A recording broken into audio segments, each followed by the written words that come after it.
Que culto maravilhoso até aqui.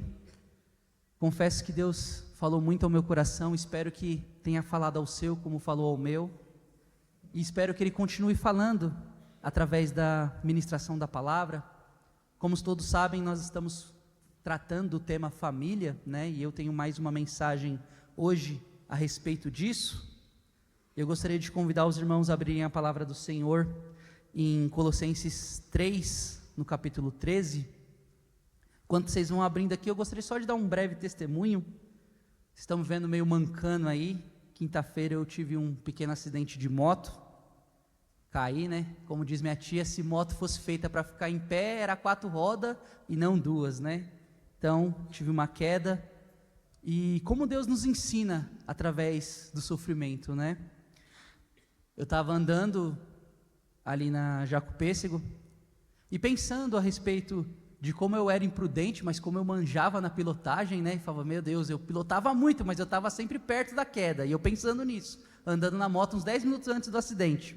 Eu falei, hoje, Senhor, eu vou devagarzinho, não tenho nem risco de queda. 10 minutos depois, estava lá estirado do chão. Mas Deus, Ele nos protege, né? E esse testemunho tem a ver com a soberania de Deus.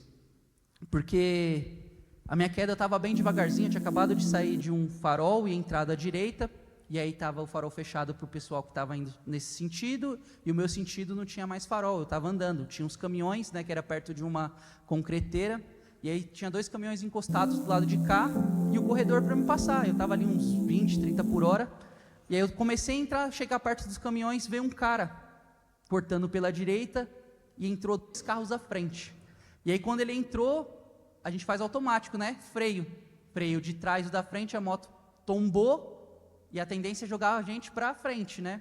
Nessa que jogou para frente, eu já estava indo de frente com um caminhão para bater de cabeça, a moto caiu em cima do meu pé e me segurou, e eu não bati a cabeça, só bati o ombro. Então Deus, Ele cuidou, né? E por incrível que pareça, Deus, Ele nos ensina de maneira soberana. Lá no meu serviço, eu estou precisando de um auxiliar de almoxarifado já faz uns 3 meses. Tem um rapaz que eu indiquei, mas sabe aquela pessoa que você indica e nunca rola? Sempre fica adiando, e aí eu me machuquei, não fui trabalhar, adivinha o que fizeram? Contrataram o meu auxiliar. Então Deus é soberano, né? Esse rapaz que eu indiquei, ele é crente, ele trabalha lá já tinha tempo que eu e ele vinham orando para que Deus desse essa promoção, né? Então ao mesmo tempo que Deus, Ele nos protege, Deus, Ele também usa as coisas que acontecem na nossa vida para abençoar outros e assim por diante, né? Então nunca despreze o sofrimento, porque Deus sempre ensina alguma coisa, né? E Deus me guardou e abençoou ao mesmo tempo outro através daquilo que Ele fez na minha vida, né? Todos encontraram? Amém. Colossenses 3, a partir do verso 13 diz: suportem-se uns aos outros e perdoem as queixas que tiverem uns contra os outros. Perdoe como o Senhor lhes perdoou. O título da mensagem é: o poder do perdão na restauração das famílias. E eu gostaria de começar esse sermão com uma pergunta: existe alguém tão culpado que esteja além do alcance da graça de Deus? Existe um ser humano, uma pessoa que pecou tanto, mas tanto, que é incapaz de ser perdoada através do sangue de Jesus? Existe um cabeçudo que é tão pecaminoso que ele é indigno de receber o perdão? Antes que você responda isso dentro do seu coração, ou que eu responda a você, eu gostaria então de te apresentar um camarada chamado Dush. Dush, ele serviu no regime do Khmer Vermelho, lá na Camboja, onde a gente orou agora há pouco. E Dush, ele era responsável por interrogar, por torturar e por executar pessoas. Então ele ficava numa cadeia dando esses comandos. Ele pegava, ele acusava e ele mesmo dava sentença de morte para as pessoas. E Dush, ele faz algumas vítimas que são muito próximas ao pastor Christopher Lapel, que na época ele nem era pastor ainda. Dush é responsável por matar o pai de Lapel, é responsável por matar a mãe de Lapel, é responsável por matar os amigos de Lapel, é responsável por matar os vizinhos de Lapel. Dush é o responsável por matar os parentes de Lapel. Dush é o grande assassino nesse período de guerra do Camboja. Mas por um instante eu gostaria que você que você, ao invés de se colocar no lugar de Lapel, que você fosse Lapel por um momento. Pense como seria para você ter um homem que é responsável pelo pior momento da sua vida, que executou os seus pais, que executou os seus amigos, que executou os seus parentes. Se coloque no lugar de Lapel por um instante. E agora você imagina, você está na sua casa, você mudou de país, você está ali como um pastor, como alguém, um servo de Deus servindo na igreja, e o seu telefone então toca. É lá do Camboja.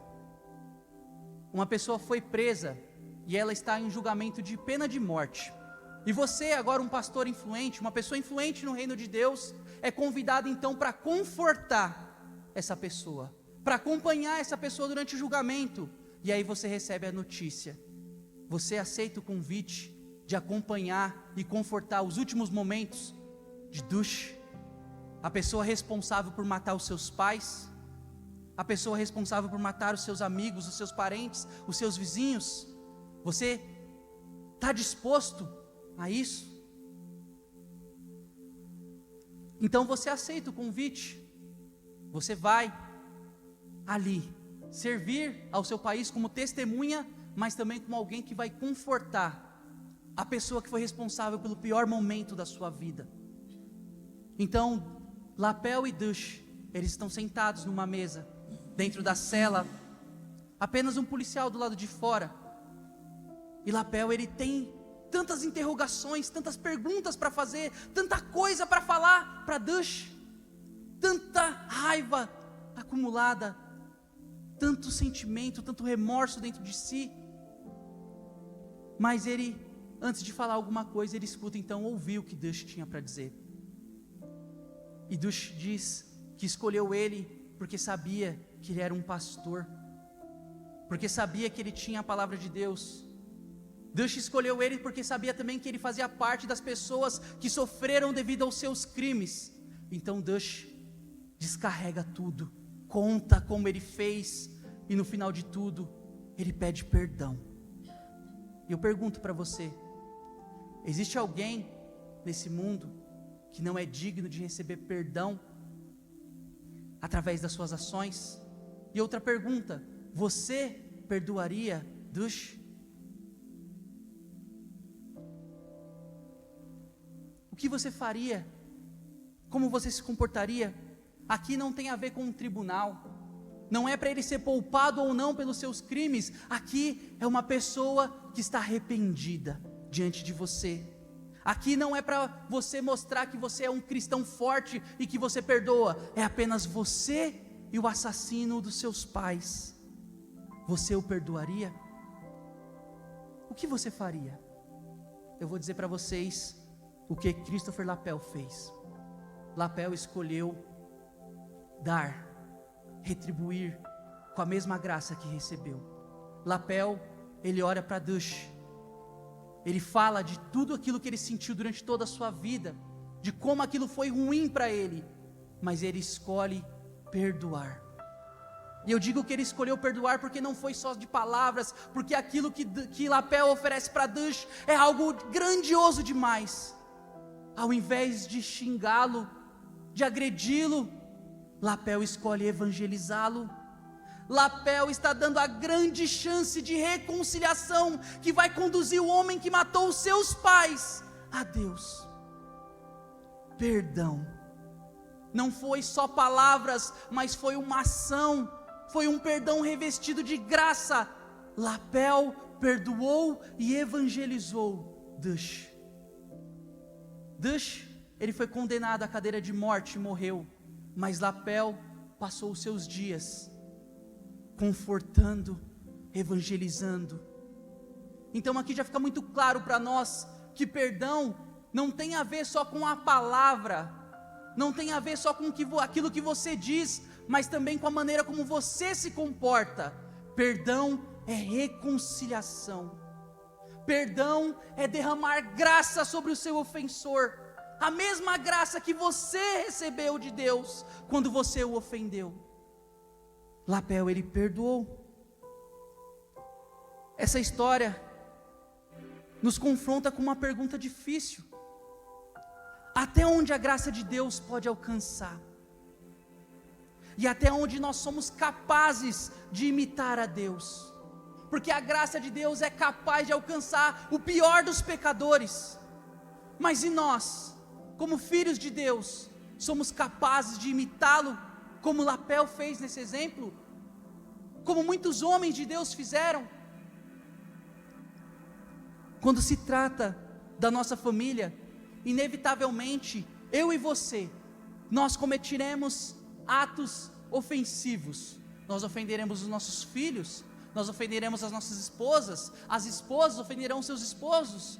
Isso tudo acontece porque nós temos o pecado na carne, porque nós ainda somos pecadores, ainda estamos nessa terra, nós cometeremos pecados e agiremos de maneira ofensiva com os nossos familiares, devido a esses desejos corrompidos da nossa carne. E nós precisamos estar atentos assim, porque talvez se eu perguntasse para vocês, do certo, todo mundo responderia sim, o certo foi perdoar, mas a pergunta é: nós somos capazes de perdoar? Porque a verdade é que nós nunca experimentaremos, se Deus nos guardar, algo semelhante ao que Lapel experimentou, mas às vezes coisas muito menores, dentro do nosso lar, nós não conseguimos perdoar, nós não conseguimos agir com graça, nós até dizemos eu te perdoo, mas as nossas ações são frias, nós não procuramos restaurar a comunhão, nós não procuramos caminhar um com o outro.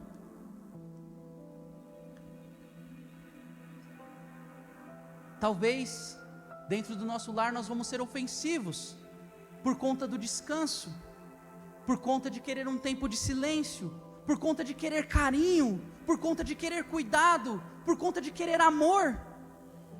Uma hora ou outra, por conta desses desejos, que em si eles não são ruins, nós agiremos de maneira ofensiva, e tudo isso vai precisar ser acompanhado de perdão. Falo porque eu já experimentei isso. Todos sabem que eu comecei faculdade há um tempo, e no meu primeiro mês de faculdade foi muito difícil, porque você fica cansado, sobrecarregado, e todo mundo conhece a minha filha, ela é agitada, animada, e quando ela quer atenção, ela fica 3 vezes mais. E eu lembro que no primeiro mês eu chegava à tarde, a Elisa ficava bem agitadona, bem animada, querendo brincar, querendo fazer coisa, ela começou a fazer muita arte, e no meu intuito de educar, eu não consegui perceber o quanto eu estava sendo grosseiro com minha filha, o quanto ao invés de eu conseguir educá-la de maneira correta, corrigi-la segundo a palavra, eu estava sendo grosseiro, eu estava sendo um péssimo pai. Mas tudo isso porque eu queria um pouco de descanso. Falei, meu Deus, eu saí 5 horas da manhã, estou chegando em casa 11 e pouca, e essa menina, ela não fica quieta, ela está quebrando tudo. Eu falava, fica quieta, Elisa. E eu tentava me controlar, aquele impulso de simplesmente querer ficar quieto, mas cada vez mais eu era mais grosseiro, até que chegou um belo dia assim, eu falei assim, Wellington, você não está percebendo que você não está educando a sua filha? Você não está vendo que você está maltratando a sua filha? Ela só quer a sua atenção. Então ali eu peguei a Elisa, coloquei ela assim. Eu falei, filha, perdoa o papai. Perdoa. Talvez ela não entendeu, mas eu tinha que pedir perdão. Ela falou assim, tá bom papai, eu perdoo. Mas às vezes a gente não assimila exatamente o que a gente está fazendo,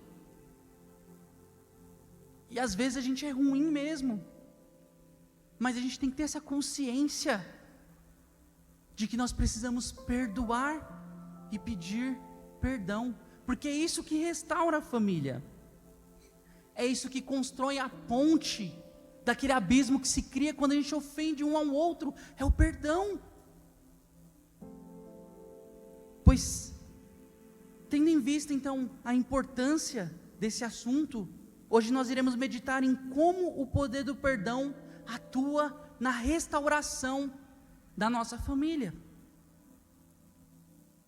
O perdão, ele atua na restauração da família, pois é através do perdão que aprendemos a suportar os erros uns dos outros. O versículo 13 na parte A diz: suportem-se uns aos outros e perdoem as queixas que tiverem uns contra os outros. Esse versículo aqui, ele nos ensina como as pessoas que servem a Jesus devem lidar então com as situações de conflito dentro do lar, dentro das relações que elas têm. E isso deve ser feito de duas formas, segundo essa parte A do versículo. E a primeira forma: suportem-se uns aos outros. E aqui às vezes a gente tem um entendimento muito equivocado, devido ao que a gente entende da palavra suportar aqui no nosso linguajar.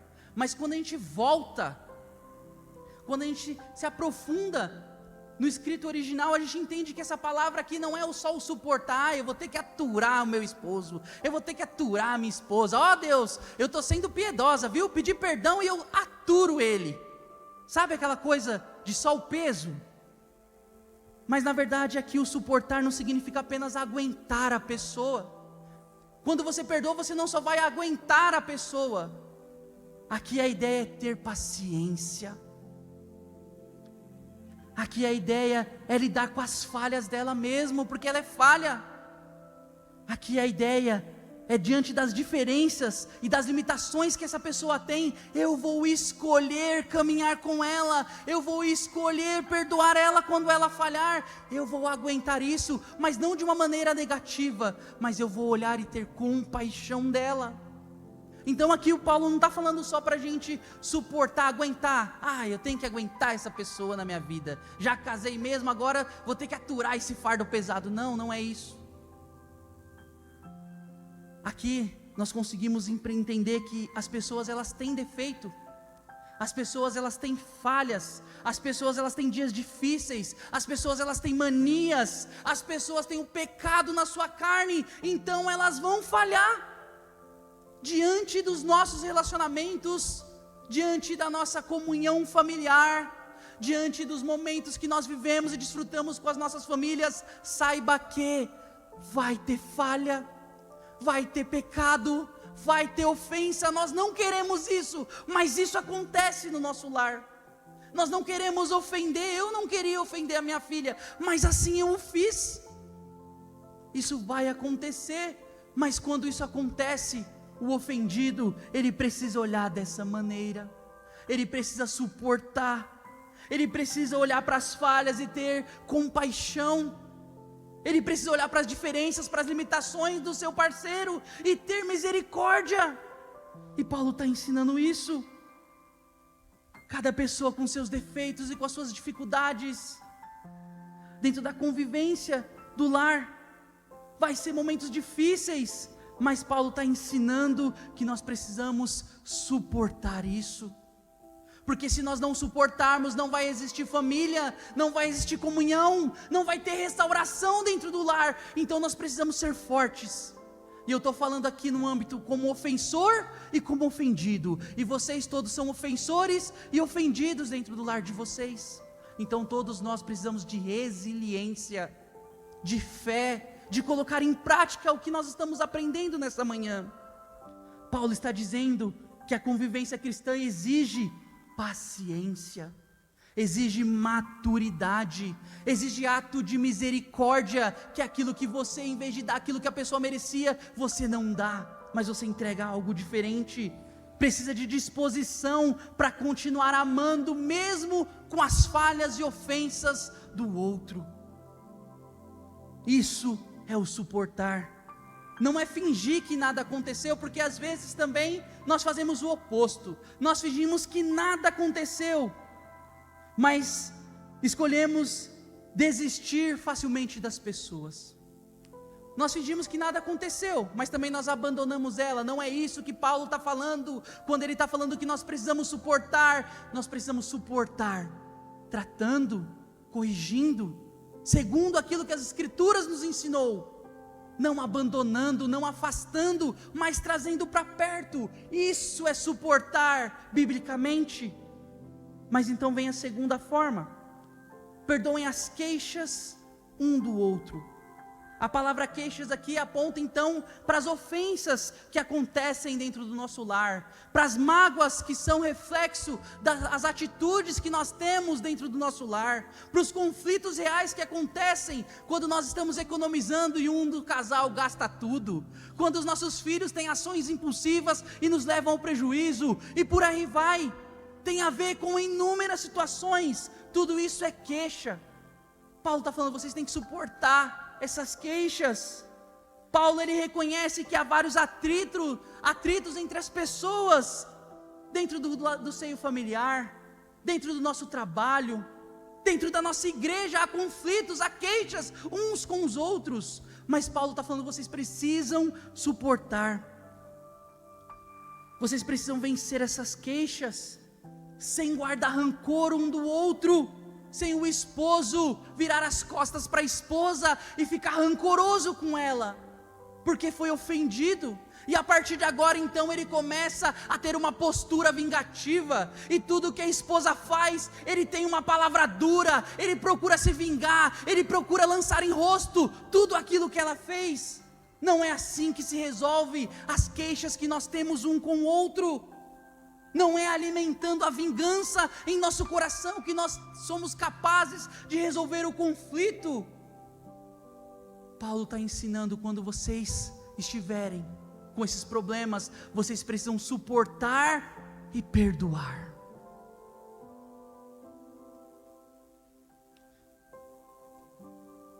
E quando a gente fala disso, talvez só assim, sem um exemplo prático, não fica tão claro. Então, eu vou falar para deixar mais claro para vocês.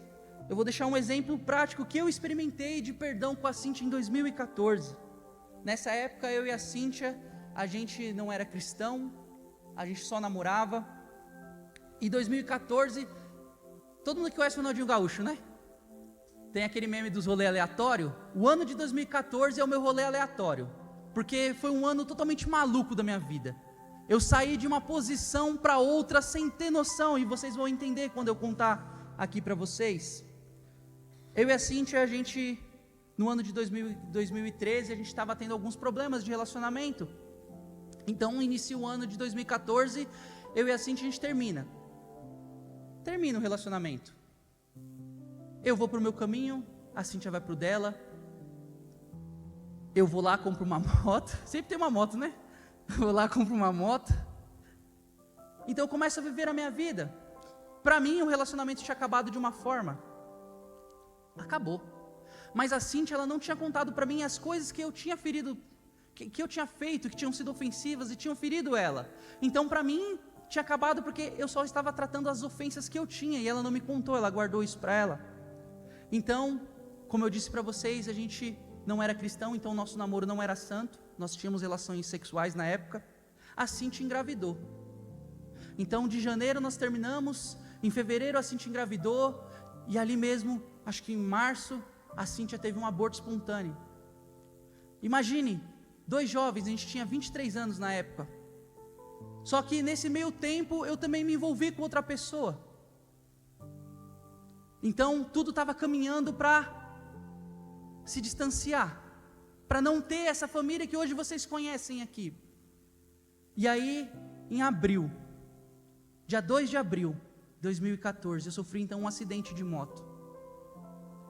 E aí, Deus começou a agir naquela história. Aquele moleque que só queria saber de bagunça, que só queria saber de andar de moto, que só queria saber de curtição, ele se quebra inteiro. Dentro disso, então, aquela pessoa que eu estava conhecendo, eu me afasto dela. E aí eu passo um tempo em casa sozinho, onde eu começo a refletir sobre a minha vida, onde eu começo a refletir sobre aquilo que eu estava perdendo, a reconhecer o valor da Cíntia. Só que o tempo estava passando, já tinha ido março, abril, maio, já estava chegando em julho, e eu ainda não andava, ainda não conseguia mexer meus braços, mas eu sabia que eu estava perdendo a pessoa que eu amava por conta de erros, por conta de egoísmo. E aí então a Cíntia começou a conversar comigo. Ela mandou um pastor ir lá em casa.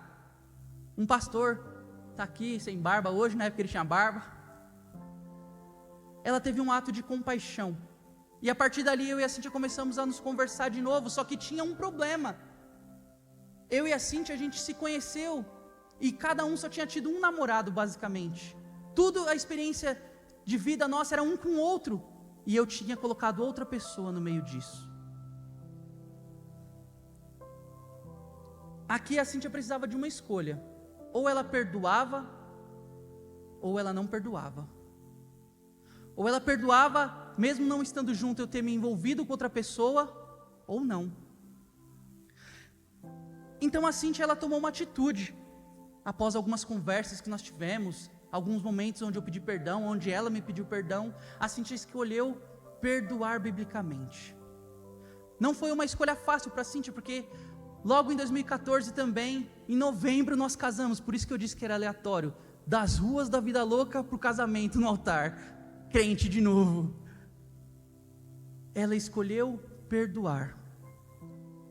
Eu gostaria de dizer para vocês aqui que sem esse perdão, não haveria restauração, não haveria Cíntia Wellington, não existiria Elisa, porque se a Cíntia não colocasse uma pá de cal e me perdoasse, jamais nós conseguiríamos construir relação, porque ela sempre teria algo para lançar no meu rosto, ela sempre teria uma acusação, e isso não permitiria que nós pudéssemos construir algo novo.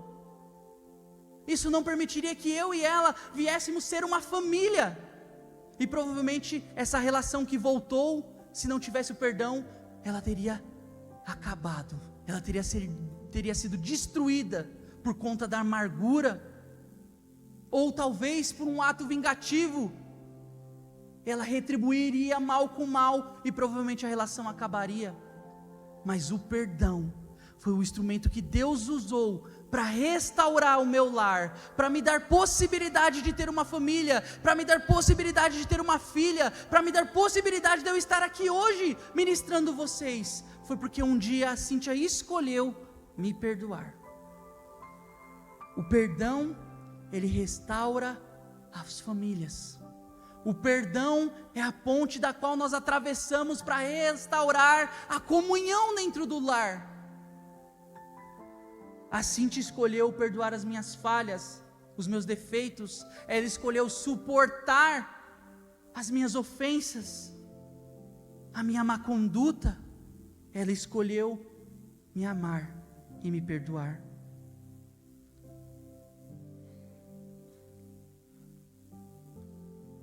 Depois disso, depois desse episódio de 2014, eu e a Cíntia, nós voltamos para a igreja, e nós estamos congregando aqui, casados, dentro da Igreja do Brasil para Cristo em Ribeirão Pires, durante 11 anos. Nesse meio tempo, minha filha nasceu. Tudo isso porque alguém, escolheu perdoar. Isso é uma das maiores lições que a Cíntia me ensinou. O perdão, ele é restaurador, pois é a única forma que Deus nos deu para que a nossa comunhão que foi quebrada fosse restaurada das ofensas que acontecem dentro do meio familiar. Deus nos deu uma ferramenta de restauração, e ela se chama perdão. E fica uma pergunta para nós: como está o seu coração e o meu coração diante dos conflitos do nosso lar, diante das ofensas que nós cometemos e que nós fazemos? Você escolhe suportar e perdoar o seu esposo, a sua esposa, os seus filhos, e agir com paciência? Ou você tem fechado o seu coração? Ou você tem se trancado dentro desse sentimento ruim, dentro dessa amargura, e fechado os seus olhos? Porque se você fizer isso, só tem um caminho que o seu casamento, que a sua família vai percorrer, quando você fechar o seu coração: destruição. Mas quando você escolhe perdoar, tem restauração dentro do lar. Você está disposto a seguir as orientações que nós estamos aprendendo essa manhã e perdoar os seus familiares? Ou você escolhe não dar o perdão que você recebeu? Você dá chance para as pessoas que te ofenderam mostrarem arrependimento? Ou já está com a mente tão determinada em fazer com que a pessoa sofra o que você sofreu, que você não consegue mais reconhecer a transformação que Deus está fazendo na vida da sua esposa, na vida dos seus filhos, na vida do seu esposo. O que você escolhe? Você dá a chance da pessoa demonstrar arrependimento, ou você tranca o seu coração na decisão que você tomou e escolhe então castigá-la? Qual escolha você faz? Suporta ou fecha a porta da graça? O que você faz? Responder essa pergunta é o que vai determinar se você vai ter uma família abençoada, ou se você, que foi ofendido muitas vezes, vai ser a pedra de destruição do seu lar. Porque a Bíblia ela nos coloca como responsável pelos ofensores quando nós somos ofendidos.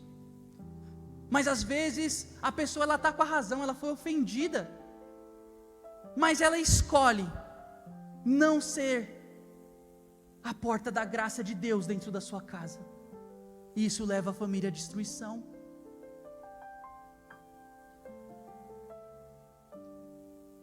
O perdão tem poder para restaurar a família, pois nos conduz à imitação de Cristo. Perdoar é imitar a Jesus. Perdoar é dar a chance que nós tanto sonhávamos de ter restauração com o Pai. Quando nós perdoamos, nós imitamos a Cristo. E volte de novo para o versículo 13. Suportem-se uns aos outros e perdoem as queixas que tiverem uns contra os outros. Mas qual que é a base para você fazer isso? O versículo continua na parte B. Perdoem como o Senhor lhes perdoou. Aqui é o grande fundamento do perdão. Aqui é a grande base de imitação que nós, filhos de Deus, temos que seguir. A parte B desse versículo é um grande apelo para a graça recebida. Não tem nada que você possa fazer contra alguém, ou algo que a pessoa possa fazer contra você, que vai ser superior ao que você fez para Deus. Mas mesmo assim, Deus escolheu te perdoar. E quando Deus escolhe nos perdoar, então Ele nos dá um grande exemplo a ser seguido. Assim como Deus me perdoou, eu também devo perdoar.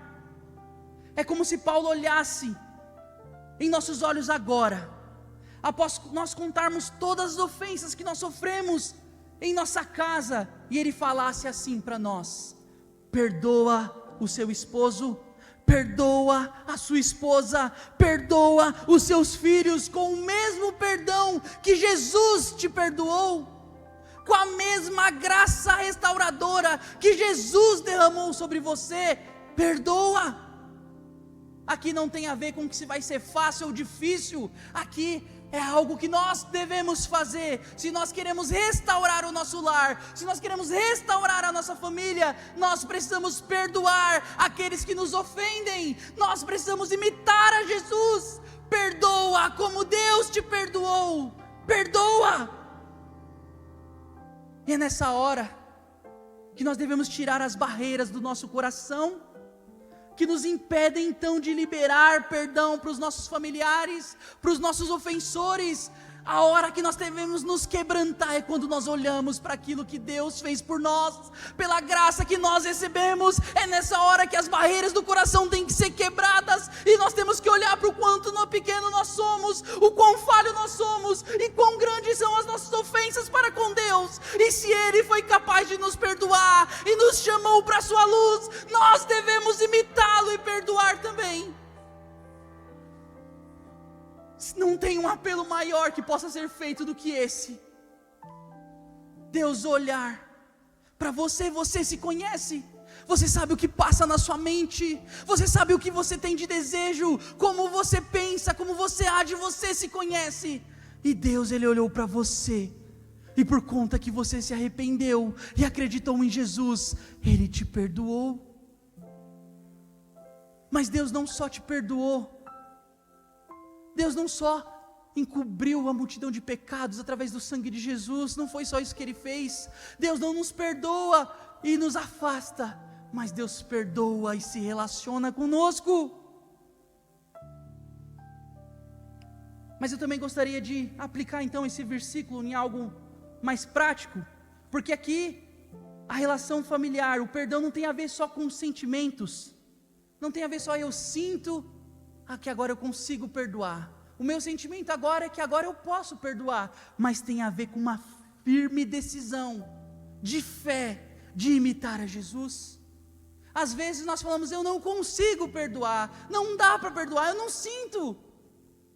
Mas na verdade isso só quer dizer que nós não queremos perdoar, que nós não temos fé suficiente para imitar a Jesus, que nós não temos ousadia tamanha de se parecer com o nosso Senhor. Nós não queremos se parecer. Talvez com os outros de fora até vá, mas com o meu esposo, com a minha esposa, com o meu filho que me ofendeu dessa maneira, eu escolho não perdoar, porque é isso que nós fazemos quando nós não perdoamos segundo o perdão que nós recebemos. Eu lembro de uma vez que eu briguei com a minha irmã. Minha irmã, ela gostava de pegar as coisas assim e só sair usando, né? E aquilo já estava me irritando muito. Então ela pegou uma bolsa lá em casa, sem pedir permissão. E aí eu fiquei muito bravo, eu fiquei muito revoltado. Eu subi, e tudo aquilo de ruim que minha irmã tinha feito, eu falei naquele dia. E tudo aquilo de ruim que eu tinha feito, ela falou naquele dia. Então criou-se um grande abismo entre eu e a minha irmã. Abismo que foi restaurado recentemente. Nós tivemos então depois uma conversa, ela pediu perdão para mim, eu pedi perdão para ela, mas a comunhão, pastor, não foi restaurada. A aliança não foi restaurada, a gente se suportava, igual nesse exemplo ruim que eu falei, eu suporto a minha irmã, mas se ela fica longe, e ela pensava a mesma coisa de mim, eu suporto meu irmão, mas ele que fique longe. Não tinha restauração, não tinha comunhão, não tinha ajuntamento. Não era o desejo de Deus com o perdão, porque Deus nos perdoou, mas também nos restaurou a comunhão. A comunhão foi restaurada, a aproximação foi restaurada. Mas às vezes a gente quer perdoar, mas quer viver assim, em distanciamento. Isso não é perdão bíblico. Perdão bíblico é revestido de graça de Deus, aonde nós somos restaurados na comunhão. Então, passou-se um tempo, até que Deus ele começou a falar com a minha irmã, até que Deus começou a agir na vida da minha irmã, e hoje eu consigo reconhecer isso, que eu não tinha perdoado ela, e nem ela tinha me perdoado de verdade, biblicamente, porque ainda não tinha comunhão. Então minha irmã se converteu, aqui mesmo nessa igreja, e nós podemos conversar de novo sobre aquilo que foi falado lá atrás, mas dessa vez o coração era diferente. Dessa vez eu não queria só falar perdão, dessa vez eu queria restaurar a comunhão que eu tinha perdido com a minha irmã. E não era a forma que eu fui ensinado pelos meus pais, de viver com a minha irmã. Talvez aqui os irmãos mais velhos estão ligados, né? Você é responsável pela sua irmã, hein? E eu sabia que eu não estava fazendo o papel de irmão mais velho, mas eu não conseguia restaurar a comunhão para ajudar a minha irmã. Mas Deus então interviu, e aquele grande acúmulo de ofensas, de problemas, de situações difíceis, então foi limpo através do perdão e da graça. Eu pude falar tudo para ela, ela pôde falar tudo para mim, e hoje eu consigo ter comunhão com a minha irmã. Hoje eu falo com ela todos os dias, hoje eu aconselho ela, hoje ela me aconselha, eu me preocupo com ela, ela se preocupa comigo, porque houve perdão. Se você diz que perdoou, mas não teve restauração de comunhão, você não perdoou. Não houve perdão verdadeiro, não houve perdão bíblico, porque falta graça, falta favor imerecido. A pessoa que te ofendeu, muitas vezes ela não merece mesmo o perdão, mas quando a gente perdoa, a gente está dando aquilo que a pessoa não merece mesmo, assim como nós recebemos de Deus aquilo que nós não merecíamos. Perdoar é imitar a Deus, perdoar é imitar a Cristo, e dentro do seu lar você precisa ser um imitador de Cristo. Não é apenas suportar a família, mas é verdadeiramente demonstrar perdão, através de uma atitude de reconciliação, através de um desejo então de caminhar juntos. E nós precisamos avaliar o estado que nós estávamos antes de Cristo. Segundo a Bíblia, eu e você, nós éramos inimigos de Deus, nós não tínhamos comunhão com Deus, Porém, quando Jesus morreu em nosso favor, e nós o confessamos como Senhor e Salvador da nossa vida, e se arrependemos dos nossos pecados, Deus nos perdoou, mas também restaurou a nossa comunhão com Ele. Hoje você tem acesso a Deus, hoje você pode se comunicar com o Senhor, tudo isso porque Ele te perdoou. Hoje você vai para os céus, hoje você não vai receber mais aquela grande condenação sobre a sua vida, mas você está destinado a viver eternamente com o Pai, a quem você tinha ofendido. Esse era o nosso estado. Mas avalie então o perdão que você libera, o perdão que eu libero. Como é o perdão que nós liberamos?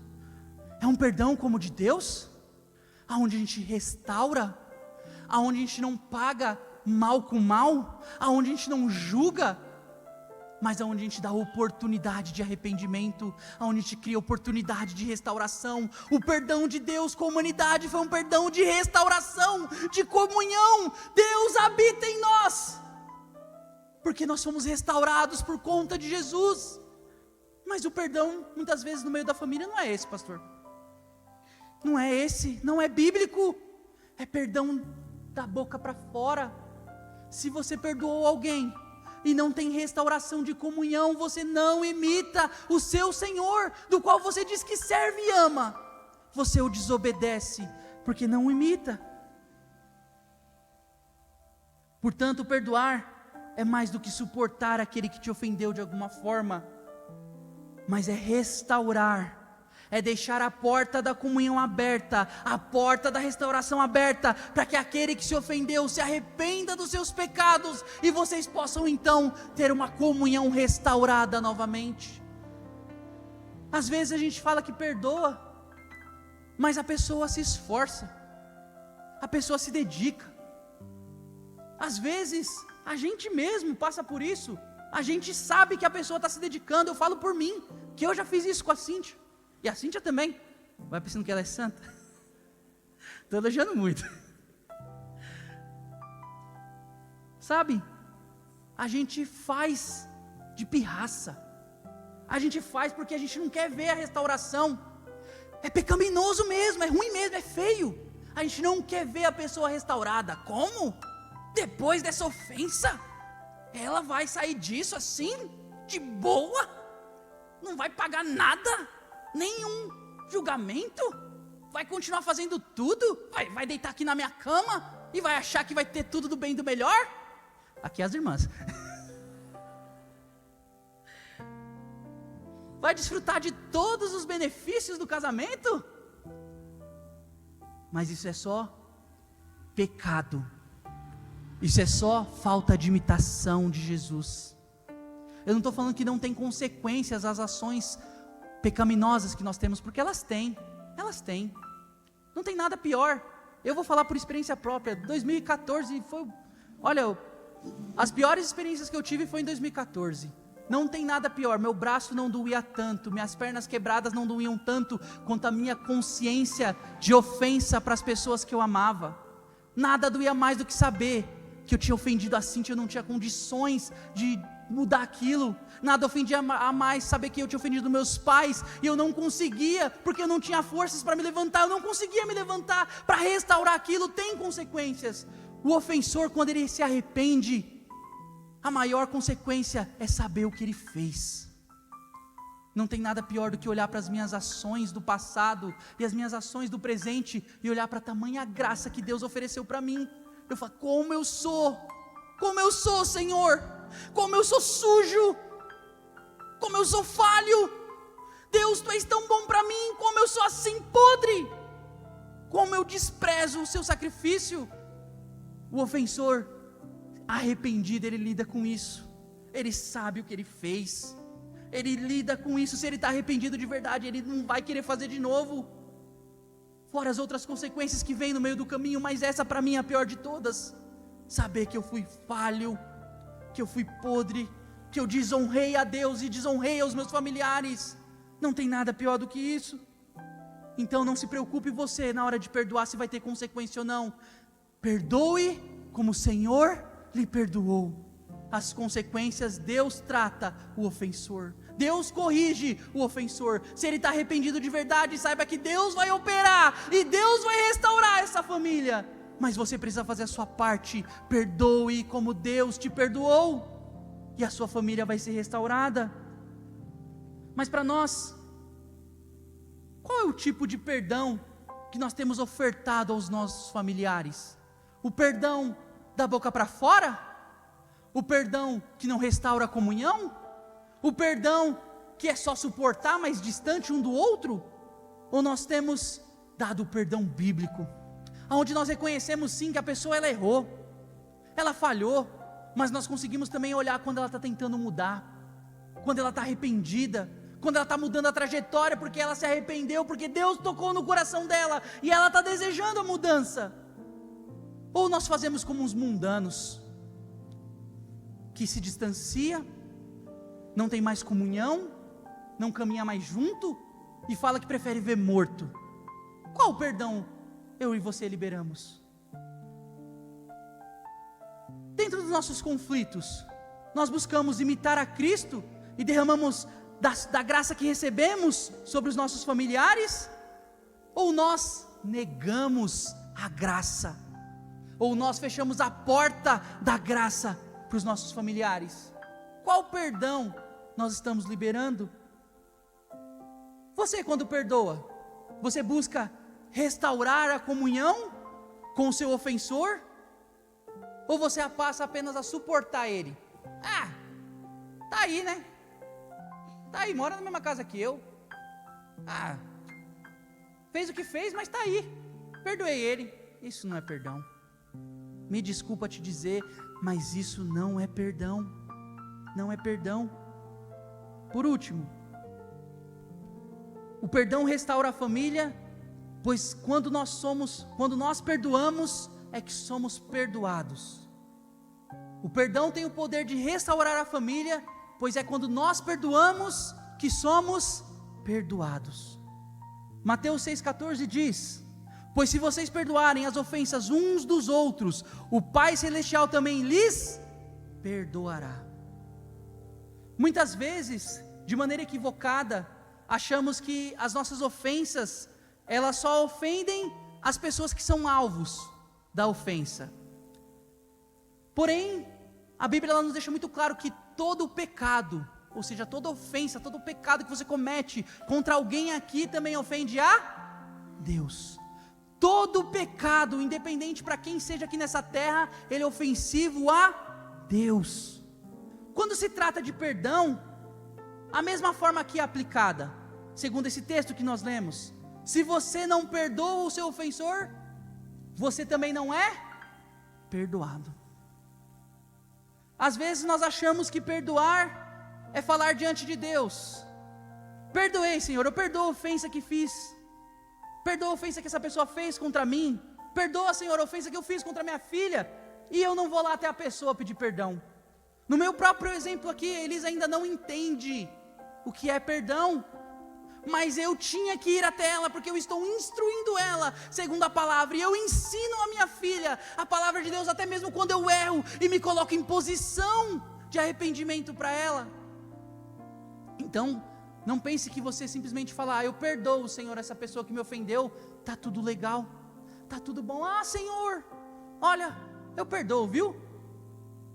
É aquele tipo de perdão que você faz só para ficar com a consciência limpa, mas na verdade você sabe que não está, porque é necessário restaurar a comunhão, é necessário ter confrontação para a liberação de perdão, é necessário conversa, diálogo. Nem sempre é um caminho fácil, mas é o caminho bíblico para a solução dos problemas, dos conflitos. Tiago 5,16 diz: portanto, confesse os seus pecados uns aos outros, e orem uns pelos outros, para serem curados. Ou seja, esse texto está nos instruindo que nós devemos confessar os nossos pecados uns aos outros, que nós temos que dialogar. Mas se a pessoa que é ofendida, ela fecha a porta da comunhão, ela fecha a porta do diálogo, o ofensor não tem oportunidade de confessar, de admitir e de mudar a sua atitude. E aí nós vamos dizer: eu perdoei você diante de Deus, tá tudo bem para mim, você que está aí, Você que está aí na brecha, você que se resolva com Deus. E na verdade você não perdoou e não foi perdoado. Também caímos no erro de achar que nós devemos castigar de alguma forma a pessoa que nos ofende, e aí então eu libero o perdão. Você fez isso, você vai pagar primeiro essa lista aqui, ó, né? Aí os esposos começam a lavar a louça, lavar banheiro, e vai pagando aquela lista de penitência, né? Ah, fez tudo? Cheque, está perdoado. Não é assim. Não, nós não devemos trazer o juízo para as nossas mãos e agir dessa maneira com os nossos familiares. Gálatas 6 nos relata a maneira dinâmica que isso deve acontecer, como que essa resolução de conflito deve acontecer. Versículo 1 de Gálatas 6 diz: irmãos, se alguém for surpreendido em algum pecado, vocês que são espirituais deverão restaurá-lo com mansidão. Ou seja, a pessoa te ofendeu, você vai ser o instrumento de Deus na restauração dessa pessoa. Você é a pessoa que Deus escolheu para trazer essa pessoa para o centro de novo, para trazer essa pessoa para a comunhão de novo, para trazer essa pessoa para a vida santa de novo. Deus está te escolhendo quando você é ofendido para ser uma ferramenta de restauração na vida dessa pessoa. Ou seja, quando o seu esposo, a sua esposa, os seus filhos te ofenderem, você vai até eles com mansidão, com amor, com intencionalidade, porque ele não ofendeu só você. Quando ele pecou contra você, ele também pecou contra Deus. Então você precisa restaurar a comunhão com ele, mas também ajudá-lo a restaurar a comunhão com Deus. Ele precisa se arrepender, ele precisa voltar para o caminho correto. Você não pode ir também com pedra nas mãos para atacar o seu ofensor, mas você precisa ir para ser instrumento de restauração da sua família. E no versículo 6 diz: o que está sendo instruído na palavra, partilhe todas as coisas boas com aquele que o instruiu. Comunhão. Agora o ofensor, ele está lidando com o seu pecado, e a pessoa que foi lá restaurar, ou seja, o ofendido, ela está participando daquilo, e juntos eles estão se aprimorando um ao outro e exaltando a Deus. Uma família que vive nessa dinâmica, que segue essa lei, que segue a palavra, pode ter certeza, todas as ofensas, todos os problemas, vai ter restauração, vai ter perdão, vai ter comunhão. Mas uma família que ignora, pode ter certeza que vai ter destruição. Mas talvez você está olhando para esse ensino e pensando: eu não estou disposto, eu não tenho disposição alguma para fazer isso, pois eu não consigo fazer isso, eu não consigo olhar para a cara da pessoa que me ofendeu e ir lá restaurar ela, para que ela venha viver bem de novo. Eu não consigo, tem uma força que me impede de fazer isso. Talvez você está olhando para esse exemplo aqui, para esse ensino aqui, pensando isso. Eu gostaria de te dizer uma coisa: você está completamente equivocado. Se você está pensando dessa maneira, você está equivocado e está indo na contramão da palavra de Deus. É um equívoco da sua palavra. Pois a pessoa que não libera o perdão, ela não libera porque tem uma força impedindo ela de liberar. Ela não libera porque ela não quer. Não tem Satanás, não tem as pessoas de fora, você simplesmente não quer ver a restauração dessa pessoa, você não quer liberar o perdão. Mas se você não libera o perdão, não tem restauração, não tem restauração. E você faz isso porque no fundo do seu coração, você quer que o seu ofensor não desfrute da graça de Deus. E não tem nada mais pecaminoso que isso, você desfrutar do perdão de Deus, mas você negar isso para alguém. Você, de livre e espontânea vontade, escolher não dar perdão e escolher não permitir que essa pessoa seja restaurada. Isso é pecaminoso. E se você seguir então nesse caminho, você seguir nessa direção, você vai destruir a sua família, mesmo sendo a pessoa que foi ofendida. Mateus 18 conta então a história do rei e de um servo que devia muito. Esse rei, ele perdoa esse servo. Esse servo, ele sai então com uma grande graça derramada sobre si, com uma grande misericórdia que derramou sobre a sua vida. Então ele encontra alguém que também devia a ele, alguém que estava ali, devia uma quantidade muito menor, mas devia. E ao invés dele imitar o seu rei, ele ter a mesma ação de compaixão, ele ser tão gracioso quanto o seu rei foi, ele escolhe então agora castigar, derramar a sua ira, o seu furor, o seu ódio sobre essa pessoa que devia para ele. Então ele bate e manda prender. O rei, ao ficar sabendo disso, fica totalmente decepcionado, fica triste com a ação desse seu servo, então manda chamar ele. Chama também esse servo que devia para ele, libera esse servo. Mas esse que não soube demonstrar gratidão, demonstrar graça, que não imitou o seu rei, esse foi condenado. Nós precisamos ter no nosso ambiente familiar um ambiente de paz, de harmonia, aonde nós sabemos suportar biblicamente as falhas, os erros uns dos outros, e aonde nós estamos dispostos a perdoar como nós fomos perdoados, a permitir essa pessoa ser restaurada, a participar da restauração dos nossos familiares, porque somente assim nós teremos um lar de paz, um lar onde Deus tem prazer em estar presente, porque os nossos lares não são lares perfeitos, tem ali pecado, tem ofensa, mas também tem direção de Deus para que nós venhamos restaurar a comunhão, também tem direção de Deus para que nós venhamos viver na imitação de Cristo, perdoando segundo o perdão que nós recebemos. Se assim nós o fizermos, pode ter certeza, meu irmão, minha irmã que me escuta, os problemas, as ofensas serão restauradas no seu lar.